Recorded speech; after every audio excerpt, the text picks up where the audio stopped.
Les habla Pocho Salcedo y damos la bienvenida a nuestra audiencia en Latinoamérica y a todos aquellos que nos acompañan de costa a costa aquí en los Estados Unidos y en Hawái. Una vez más, invitándolos desde Nueva York a una caminata que va más allá de los titulares.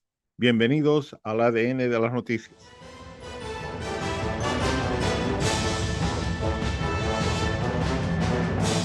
El mandamiento de apremio al presidente Vladimir Putin y a una de sus ministras por la Corte Penal Internacional es un tema de mucho debate, porque países como Rusia, China, Estados Unidos no reconocen la jurisdicción de esa corte, pero la utilizan para sus fines propios específicos. Hoy tenemos una conversación de esto y mucho más con un verdadero experto de clase mundial en el tema.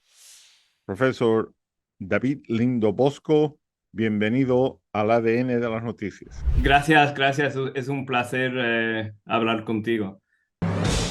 David Bosco es profesor asociado en la Escuela de Estudios Globales e Internacionales Hamilton, lugar de la Universidad de Indiana. Es autor de varios libros sobre gobernanza global y organizaciones internacionales, incluidos Rough Justice y The Poseidon Project. Abogado internacional de formación, se desempeñó anteriormente como editor senior en la revista Foreign Policy y trabajó en temas de refugiados en la posguerra de Bosnia. Bosco también continúa siguiendo de cerca la Corte Penal Internacional y aspectos del sistema de las Naciones Unidas, con un enfoque en el Consejo de Seguridad. La guerra ha sido una constante en la historia humana desde tiempos inmemorables. ¿Cómo surgió la idea de los crímenes de guerra y cómo se determina transculturalmente qué está permitido y qué no está? Ya. Bueno, tienes razón que la guerra es una parte eh, permanente, parece, en la historia de la humanidad, pero ha surgido básicamente en el siglo pasado la idea de que hay crímenes que pueden ocurrir durante la guerra y que es necesario que la comunidad internacional trata de investigar estos crímenes. Y básicamente esta idea fue el resultado de los crímenes durante la Segunda Guerra Mundial. Había, por ejemplo, los juicios en Nuremberg contra los líderes de Alemania. También había juicios en Japón contra los líderes civiles y militares del gobierno de Japón durante la guerra. Pero había un periodo durante los años después de Nuremberg cuando la idea básicamente fue congelada. Pero surgió otra vez durante las 90 después de la Guerra Fría, porque había más espacio político, digamos, y había un tribunal creado para investigar los crímenes en Yugoslavia y también un tribunal creado para investigar crímenes en Ruanda, porque había un genocidio horrible en Ruanda. Y Em, y después, para mucha gente, la solución fue crear un tribunal permanente para investigar estos crímenes. ¿Por qué es necesario crear un tribunal nuevo para cada conflicto, para cada guerra? Y surgió la idea de una corte permanente. Fue negociado durante los 90. En 98 fue finalizado el Estatuto de Roma, que es el tratado que es la base de la Corte Penal Internacional. La Corte Penal Internacional eh, empezó operando en 2003 y ahora estamos, por supuesto, viendo las actividades de la Corte en una guerra como Ucrania. Pero es importante destacar que la Corte tiene jurisdicción sobre solo algunos crímenes. Estamos hablando de crímenes de guerra, de crímenes de lesa humanidad, de genocidio y a veces el crimen de agresión.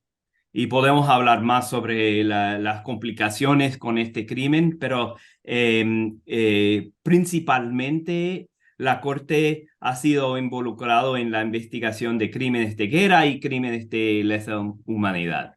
En los tiempos modernos tenemos principios rectores a los conflictos armados, tal como tú habías indicado, y a menudo escuchamos de los documentos, de los 4 documentos del Convenio de Ginebra. Sí. ¿Cuáles son? Y si podías ampliar un poquito más sobre la importancia de ellos. Sí, ellos son básicamente la base del sistema de crímenes de guerra y ellos forman el sistema internacional de regular o intentar de regular qué pasa durante la guerra. El Estatuto de Roma tiene la gran mayoría de las violaciones de conducta en guerra que tiene las convenciones de Ginebra, pero hay algunas diferencias y cuando, por ejemplo, la Corte Penal Internacional quiere investigar a alguien, es necesario que el crimen que ellos quieren investigar está incluida en el Estatuto de Roma. Vi la lista de casos ante la Corte Penal Internacional y en la lista oficial del presente que tiene 51 acusados, con la exclusión de ciudadanos en el pasado de Venezuela, Sí. Filipinas y ahora Rusia. Parece que todos los acusados son africanos o del Medio Oriente. Bueno, históricamente recordamos a los líderes de Serbia y Chile que estaban sujetos a la corte, a procesos, pero ninguno de los líderes de las grandes potencias es procesado. Esto me parece un poco fuera de lugar, como un observador casual. Tu comentario, por favor. Ya, eso es una crítica importante de la Corte, pero es importante entender que la Corte no tiene jurisdicción en todas partes del mundo. Solo hay jurisdicción cuando un país es miembro de la Corte o cuando, por ejemplo, un ciudadano de un país que es miembro comete un crimen en un país diferente o cuando el Consejo de Seguridad de la ONU le da jurisdicción a la Corte. Y por eso hay muchas situaciones en el mundo cuando hay crímenes horribles, por ejemplo, la situación en Siria, cuando la Corte no tiene jurisdicción. Y, por ejemplo, la Corte empezó operaciones justo cuando ocurrió la guerra en Irak. Pero los Estados Unidos no es miembro de la Corte, Irak no era miembro de la Corte y por eso la Corte no tenía jurisdicción sobre la gran mayoría de las violaciones durante esta guerra.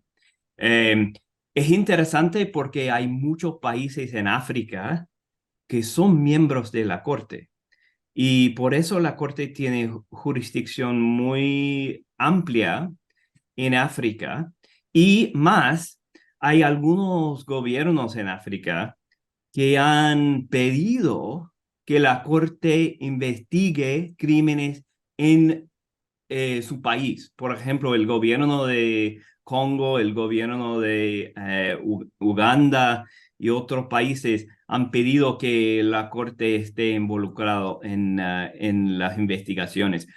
Pero al mismo tiempo, yo creo que es una crítica importante que el enfoque en África y para mí es obvio que la política y presión política es un factor importante en donde la Corte va a investigar. quiero consultarte algo. Grandes excepciones de participación en la Corte Penal Internacional son China, Rusia, India, tú lo Sí. nombraste, Estados Unidos, Irak, Libia, Yemen, Qatar e Israel. ¿Cuáles son las principales razones aducidas por esos países para no ser parte de la Corte? Ya, es una pregunta importante y básicamente yo diría que es un asunto de soberanía, que estos países no quieren que una corte internacional tenga jurisdicción para investigar sus actividades. Para los Estados Unidos, eh, la oposición ha sido muy fuerte en el Senado, por ejemplo, en el Congreso, pero también dentro del Departamento de Defensa, porque los líderes del ejército en Estados Unidos, del militar en Estados Unidos, no quieren que sus actividades estén investigados por una corte internacional, porque hay una falta de confianza en la corte y hay el temor de que la corte va a ser usado como una herramienta política para perseguir a los Estados Unidos. Y Estados Unidos, por supuesto, es en una posición interesante respecto a la corte porque tiene fuerzas armadas en muchas partes del mundo. China, India es un poco diferente, pero básicamente yo diría que es el mismo asunto, es la cuestión de soberanía y una reticencia a la posibilidad de una corte internacional va a investigar sus actividades. Bueno, muchísimas gracias, David. Hemos tenido una idea general de lo que significa la Corte Penal Internacional. Luego de este pequeño corte, vamos a hablar de casos específicos y bueno, los esperamos a la vuelta de nuestro pequeño corte.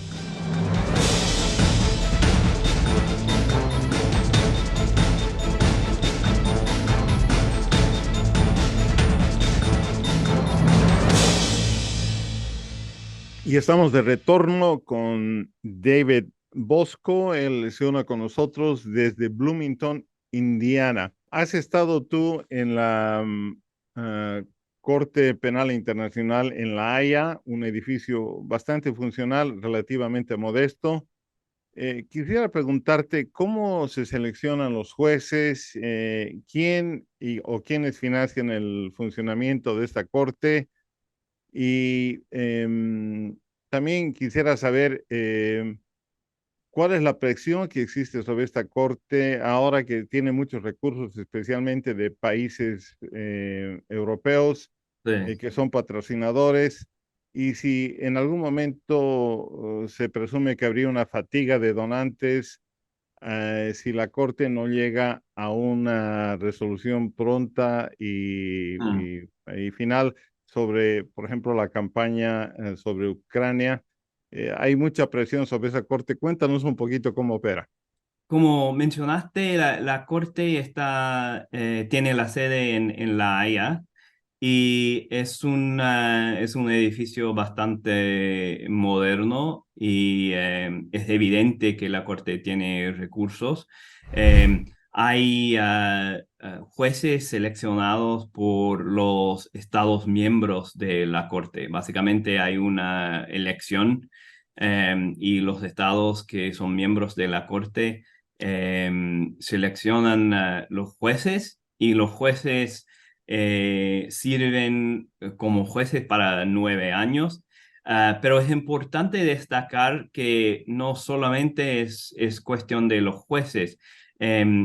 La corte tiene un fiscal y el fiscal es una persona muy importante para las operaciones de la corte porque el fiscal tiene el poder de decidir dónde va a investigar, dónde vamos a tener investigaciones. Es una cuestión para el fiscal. los jueces, los estados miembros de la corte, ellos no pueden hacer que la corte investigue una situación. El fiscal tiene que decidir. Los recursos de la corte vienen de los estados miembros. Básicamente, cada estado, cada país que es un miembro, tiene que pagar un monto cada año y la corte usa este dinero para sus investigaciones y sus actividades. Siempre hay presión financiera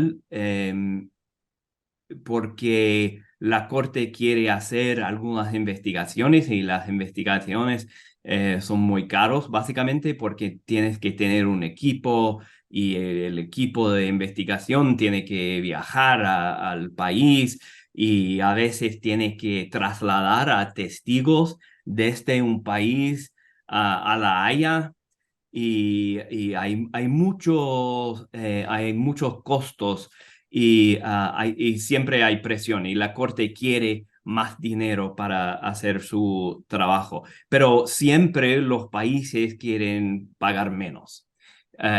Pero básicamente la gran mayoría de los fondos de la corte vienen, como mencionaste, de Europa, porque casi todo, yo creo que todos los miembros de la Unión Europea son miembros de la corte. Japón también es un miembro importante y paga un porcentaje importante de el presupuesto del gobierno.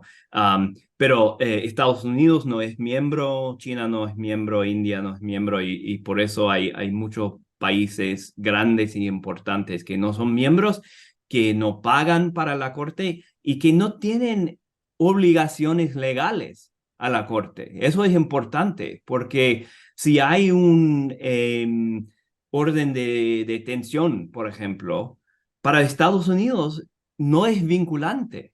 Para China no es vinculante porque no son miembros de la corte. Y para Rusia tampoco, y precisamente ese va a ser el tema en que vamos a empezar a abordar. ¿Tú piensas que en este tema de la investigación de atrocidades en Ucrania, la Sí, Corte está trabajando bajo condiciones ideales? Vale decir, tienen acceso, tienen los fondos, que es muy diferente a muchos otros trabajos que hizo el fiscal en la Corte. sí. ¿Tú crees que estamos operando o está operando la Corte bajo condiciones muy buenas ahora? Sí, sí, yo diría que comparado con otras situaciones, la situación en Ucrania es casi ideal para la corte, porque el gobierno de Ucrania está ayudando la investigación. Los investigadores de la corte pueden entrar al territorio de Ucrania. Hay muchos fondos. Hay muchos países que quieren ayudar con la investigación.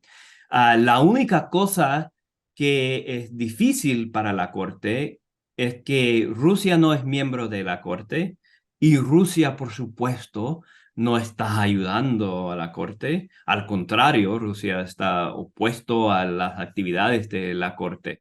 Y ahora vamos a hablar de un tema específico, el tema de la premio, la orden de arresto para Sí, Putin y uno de sus ministros. Y quiero hacerte esta pregunta sobre estrategia. Em, Porque de todas las violaciones que podíamos pensar sobre el tema de Rusia y Ucrania, Vladimir Putin y su ministra María Lovla-Belova sí, recibieron órdenes de arresto y están acusados de ser presuntamente responsables del crimen de guerra de deportación ilegal de la población niños y el traslado ilegal de personas, en este caso niños también, en las áreas ocupadas de Ucrania, eh, pero no están incluidos los actos de bombardeo de hospitales, edificios civiles, sí. ejecuciones masivas, etcétera. ¿Cuál es la estrategia detrás de esa acusación? Sí, es interesante y yo tengo que confesar que fue una sorpresa para mí porque yo había esperado que el primer orden de tensión tendría que ver con los masacres, por ejemplo, en la ciudad de Bucha o algo parecido. Pero yo creo que la estrategia es lo siguiente. En el caso de traslado de población, fue posible hacer un vínculo o mostrar un vínculo entre Putin y el gobierno de Rusia, los altos niveles, digamos, del gobierno de Rusia y el crimen.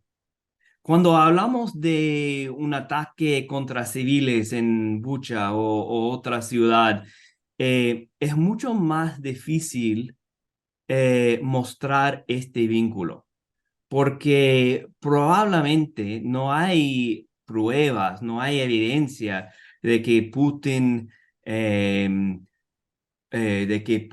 dio un orden o escribió algo que el ejército tiene que atacar a civiles en Bucha.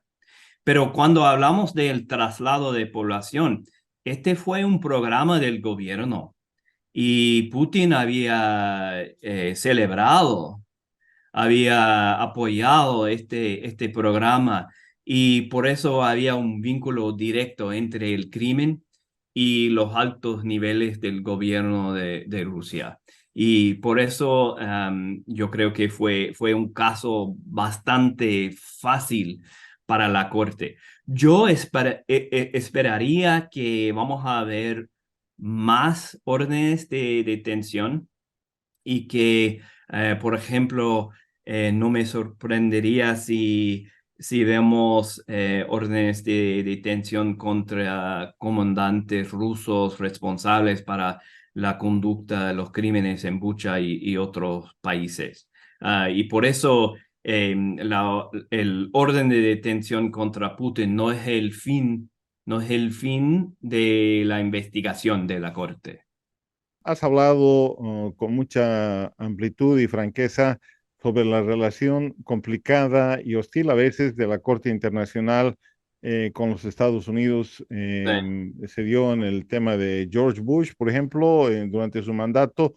Y en 2020, la administración Trump impuso sanciones contra el fiscal de la Corte Penal Internacional, el ex ministro de Relaciones Exteriores, Pompeo, incluso en su último libro, habla de cuál fue la estrategia para suprimir esa investigación. Leo una cita muy interesante que en español suena también bastante, tal vez no con toda la potencia, pero dijiste en algún momento, se te cita, que esta va a ser la investigación sobre Rusia, un momento incómodo para Estados Unidos debido a la posición estadounidense sobre la Corte Penal Internacional, que no permite que se enjuicien a ciudadanos de ese país. Sin embargo, el Senado y muchos senadores están muy entusiasmados con el trabajo de la Corte Penal Internacional. Tu comentario, por favor. Sí, es una situación muy interesante para Estados Unidos porque básicamente cuando hablamos de la jurisdicción de la Corte, Estados Unidos es en el mismo lugar o tiene la misma posición que tiene el gobierno de Rusia, que es que la Corte no tiene jurisdicción sobre ciudadanos de un país que no es miembro de la Corte. Esta es la posición de los Estados Unidos y ha sido la posición bueno, desde la creación, desde el empiezo de la Corte. Pero al mismo tiempo, el gobierno estadounidense está muy en favor de castigar a Rusia y ha dicho que hay crímenes de lesa humanidad que han sido cometidos en Ucrania. Y por eso es una situación incómoda. Básicamente, el Departamento de Estado ha dicho que estamos apoyando la Corte, pero para muchos países en el mundo estamos en una situación de hipocresía. Ahora, es importante destacar que hay algunas posibilidades de que los Estados Unidos pueda explicar una posición que no es muy hipócrita. Por ejemplo, puede decir que, bueno, los Estados Unidos tienen un sistema de cortes independientes y podemos investigar nuestros crímenes. Si hay crímenes cometidos por estadounidenses, podemos investigarlos. Y en Rusia no hay un sistema de cortes independientes. Y por eso hay una diferencia importante y es legal, es correcto que la Corte investigue los crímenes de Rusia, pero no de los Estados Unidos. Pero también estamos hablando de una situación incómoda. Muchísimas gracias, David, por la aclaración. En los últimos segundos que tenemos del programa, quería hacerte una pregunta directa y concreta. Si este trabajo, estas acciones de la Corte Internacional Penal va a dificultar un potencial plan de paz para solucionar el conflicto de Ucrania. Es muy difícil de predecir qué va a pasar, pero sí vamos a tener negociaciones internacionales para poner fin al conflicto. Me imagino que un asunto importante para el gobierno de Rusia va a ser el proceso de la Corte Penal Internacional, porque es muy incómodo para el gobierno de Rusia tener este orden de detención. Significa que Putin no puede viajar a muchos países en el mundo. Hay 123, yo creo, miembros de la Corte. Y pero es importante entender que el Consejo de Seguridad de la ONU tiene la posibilidad de congelar la investigación del CPI y por eso vamos a ver cuando hay negociaciones si esta posibilidad surge como algo, como una posibilidad real para resolver el conflicto posible entre justicia y paz en la situación de Ucrania. David, ha sido un gusto tenerte en el programa. Quiero felicitarte por haber eh, presentado una cosa tan compleja de una manera simple que todos nosotros podamos entender. Muchísimas gracias. Espero tenerte nuevamente en el programa. Ha sido un tiempo de mucha información. Gracias, gracias nuevamente. Gracias a ti, un placer.